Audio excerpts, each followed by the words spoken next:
Memasuki era digitalisasi saat ini, sebagai bangsa yang merdeka, kita wajib menjaga kemerdekaan dan kedaulatan bangsa Indonesia. Tidak hanya di dalam dunia nyata, namun juga di dalam kehidupan digital kita. Kedaulatan digital artinya kita memiliki kuasa dan kontrol penuh yang utuh terhadap segala macam isi dan aktivitas di dalam kehidupan digital di Indonesia. Tentang ancaman yang datang dari luar, saya ingin mengingatkan tentang Beijing Effect, sebuah proyeksi penjajahan digital oleh China yang secara komprehensif dan detail dibahas oleh Matthew S. Arey dan Thomas Strange. Mereka berdua adalah akademisi dari University of Oxford dan New York University.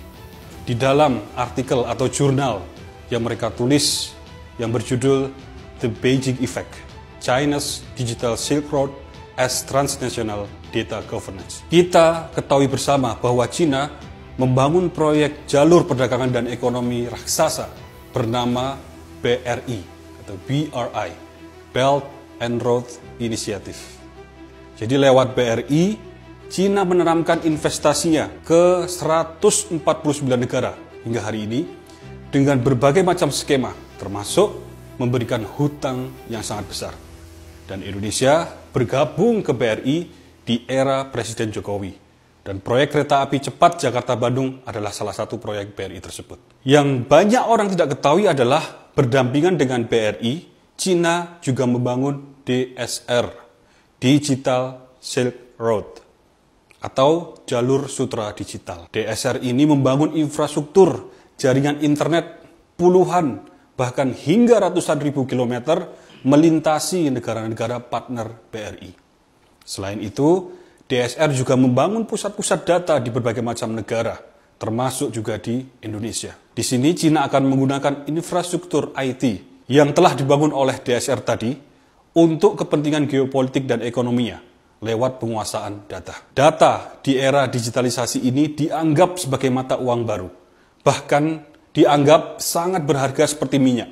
Dan dikatakan siapa yang menguasainya akan menjadi pihak yang sangat berpengaruh. Lewat data, kita dapat mempelajari karakter dan keinginan orang per orang, masyarakat, hingga sebuah bangsa. Mulai dari aspek ekonomi, politiknya, dan aspek-aspek lainnya. Sekali lagi, lewat pintu masuk pengelolaan dan penguasaan data, pada akhirnya China akan berusaha mengontrol kehidupan digital bangsa lain yang ditambah dengan jerat hutang proyek BRI, akan memuluskan jalan China untuk menjajah bangsa lain. Sebelum terlambat, saya mengusulkan agar pemerintah bersama DPR agar dapat membuat satu regulasi besar yang menyeluruh mengenai kedaulatan digital ini. Saat ini regulasi-regulasi yang ada yang berkaitan masih terpisah dalam undang-undang yang berbeda, seperti UU ITE, UU Perlindungan Data Pribadi, peraturan pemerintah tentang perdagangan melalui sistem elektronik, dan lain-lain.